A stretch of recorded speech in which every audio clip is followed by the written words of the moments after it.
Salut tout le monde, aujourd'hui on se retrouve pour une vidéo tuto sur Monster Hunter World et Monster Hunter World Iceborne pour expliquer comment fonctionnent les talents et les joyaux. Je ne suis pas le meilleur joueur de Monster Hunter, donc mon set n'est pas parfait. Cette vidéo a juste pour objectif de vous aider à comprendre le principe des talents.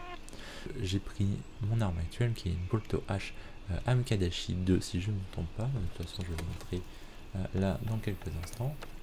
Voilà, c'est bien un Amkadashi 2, donc une arme que j'ai améliorée dans Monster Hunter World Iceborne. Vous voyez que j'ai bien le set de base, donc tout l'équipement au cuir qu'on a dès le début, que ça me confère juste à droite une défense physique de 11 et une défense particulière contre le feu de 10. Ce qui n'est pas énorme, c'est le set de base, en même temps c'est normal. Vous voyez que mon attaque est de 828, mon affinité est à 15% et mon élément est à 330 et c'est de la foudre. Pour rappel, l'affinité est le chance de coup critique que vous pourrez infliger. Donc là, j'ai 15% de chance d'infliger un coup critique. On voit les talents associés à ce set. Vous voyez qu'il y a seulement Affluvé qui me donne plus 15 en vie et le talent Spartiate qui augmente de 50% le délai jusqu'à la réduction de l'endurance maximale. Donc je n'ai ajouté absolument aucun talent à ce set là pour vous montrer vraiment les dégâts de base et pour vous montrer la différence avec des talents et un set réfléchi et construit à l'avance. Donc voilà, on va pouvoir tester dans la zone d'entraînement sur le tronc au fond, donc la zone d'entraînement de Monster Hunter World. Donc là j'attaque de manière comme si j'étais en quête de toute façon, je fais un combo que j'ai l'habitude de faire. Bon, pas parfaitement, ça c'est sûr. Donc j'ai chargé mes fioles, là je charge mon bouclier pour vraiment faire le max de dégâts élémentaires. C'est vraiment ça que je veux montrer. Déjà les différences d'attaque, vous pouvez vous concentrer sur les points que j'inflige, c'est pas grave, mais c'est surtout les attaques élémentaires. Donc là vous voyez j'ai fait un 158, voilà, 82, 199, c'est quand même pas trop mal. En même temps c'est une arme plus NK Nightborn, voilà. Donc là le coût maximal, si j'ai bien fait attention, c'était 205 de dégâts pour une attaque élémentaire. C'est bien, mais on peut faire plus et vous allez voir tout de suite comment et pourquoi. Donc là je vais charger le set que j'utilise la plupart du temps quand je n'ai pas forcément de faiblesse sur un monstre. Vous voyez que ma défense physique a grandement augmenté, je suis quand même à 797. Mon affinité est à 55%, donc j'ai 55% de chance de faire des coups critiques, et mon élément est à 500. J'ai pas trop fait attention à l'attaque, mais maintenant elle est à 828, il me semble que c'était la même chose tout à l'heure, mais je me trompe peut-être. Vous voyez que j'ai pas une défense ouf contre le feu, par contre j'ai au moins un point de défense dans chaque élément. Mais ce qui nous intéresse surtout c'est l'attaque. Donc là vous voyez que c'est que des équipements que j'ai pu obtenir via Iceborne, mais ça fonctionne exactement de la même façon dans Monster Hunter World. Donc il faut vraiment réfléchir à ça. C'est pas parce que j'ai un équipement d'Iceborne que ça ne fonctionne pas de la même manière dans Monster Hunter World. Il faut bien retenir ça, ça fonctionne dans les deux cas. Simplement, on a des équipements différents avec DLC ou non, et selon notre avancée en jeu évidemment. Donc là, je pense que je vais pas tarder à montrer les talents, j'espère en tout cas. Voilà, parfait. Donc là, on voit les talents que j'ai associés à ce set. On voit que j'ai maître d'armes niveau 7 et feu du ciel niveau 6. Donc ça, c'est vraiment les deux talents les plus importants. Vous voyez que j'ai d'autres talents qui peuvent être intéressants pour moi. Il y a notamment le talent concentration qui permet de charger plus rapidement mes fioles. Mais là, ça va être surtout maître d'armes et feu du ciel qui nous intéresse. Alors, pour réexpliquer un principe très important, vous voyez que là j'ai des talents qui sont un peu en gris transparent, un peu opaque, notamment Esprit Zinogre et tout ce en dessous. Esprit Zinogre, donc là on voit que ça augmente le niveau maximum du talent force et latente, sauf que vous voyez qu'il n'est pas activé. Pourquoi? Parce que je n'ai pas, j'ai 1 sur 3. 1 sur 3 en fait parce que j'ai que les jambes pour l'armure du Zinogre, mais si j'avais deux autres éléments de l'armure du Zinogre, seul talent serait activé. Donc c'est pour ça que tous les talents associés à mes armures en fait ne sont pas activés, parce que c'est souvent un équipement différent à chaque fois. Donc là on voit le talent maître d'armes, qui est très intéressant pour moi. Pour rappel, j'étais une affinité de 15% tout à l'heure, là elle était de 55% et c'est grâce à ce talent là. Vous voyez que maître d'armes niveau 1 augmente mon affinité de plus 5%, niveau 2 plus 10, etc. Donc mon objectif était d'atteindre le niveau 7 et il me donnait plus 40% de chance de faire des coups critiques, ce qui était non négligeable, associé aux 15% de base de mon arme, et vous avez 55%. Donc c'est un talent que j'ai préféré mettre sur mon équipement. C'est un talent qui est souvent retrouvé sur beaucoup de sets.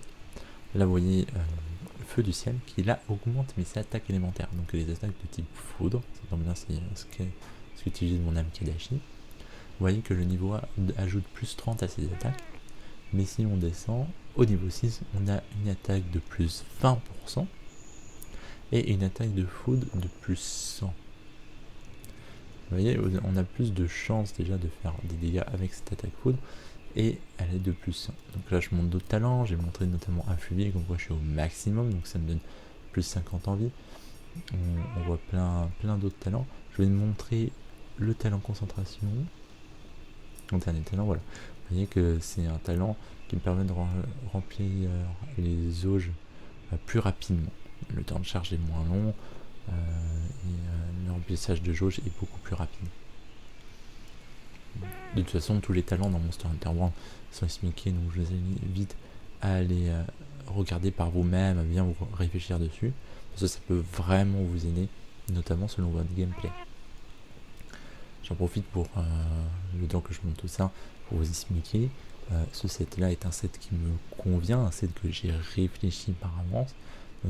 Même s'il y a des sets qui existent, je vous encourage toujours à comprendre comment ça fonctionne, d'où le principe de cette vidéo et d'autres vidéos sur YouTube, mais aussi à réfléchir par vous-même quel set vous convient le mieux et à le construire par vous-même. C'est toujours plus intéressant. Donc là on voit que je teste le set.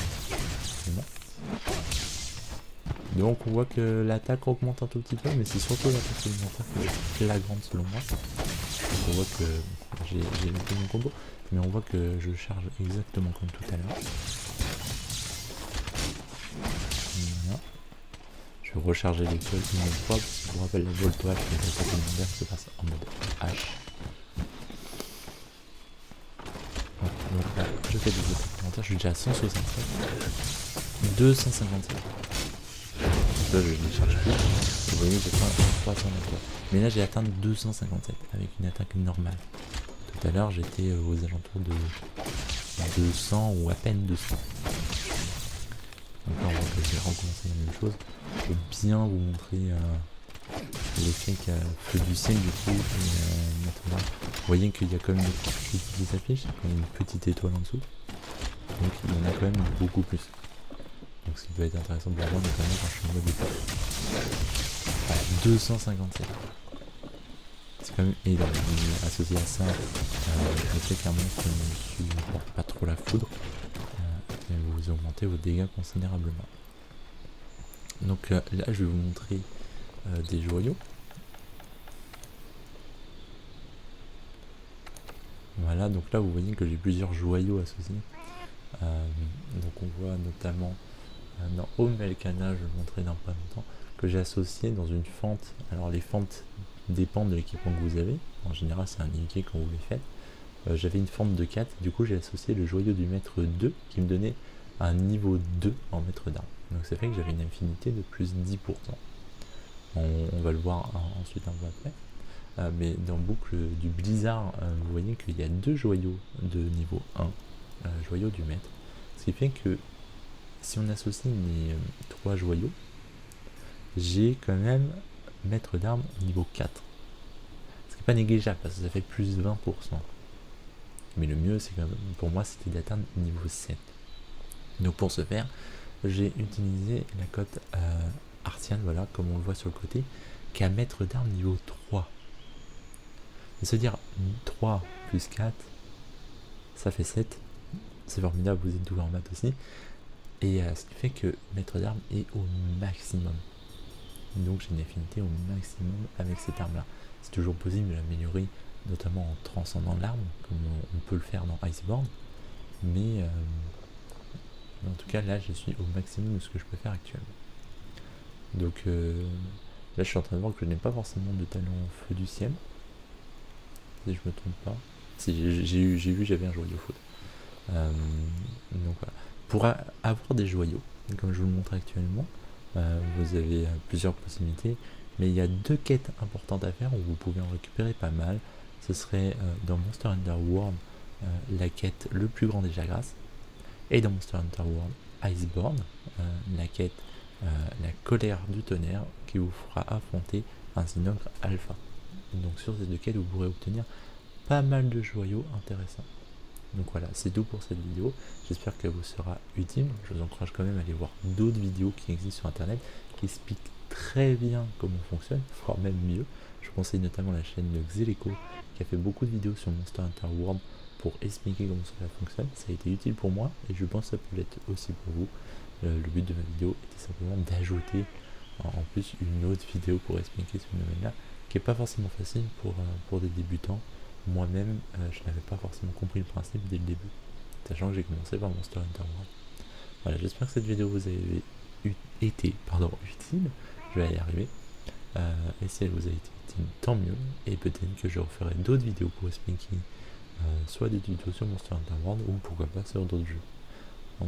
D'ici là, portez-vous bien, et bonne chasse à tous.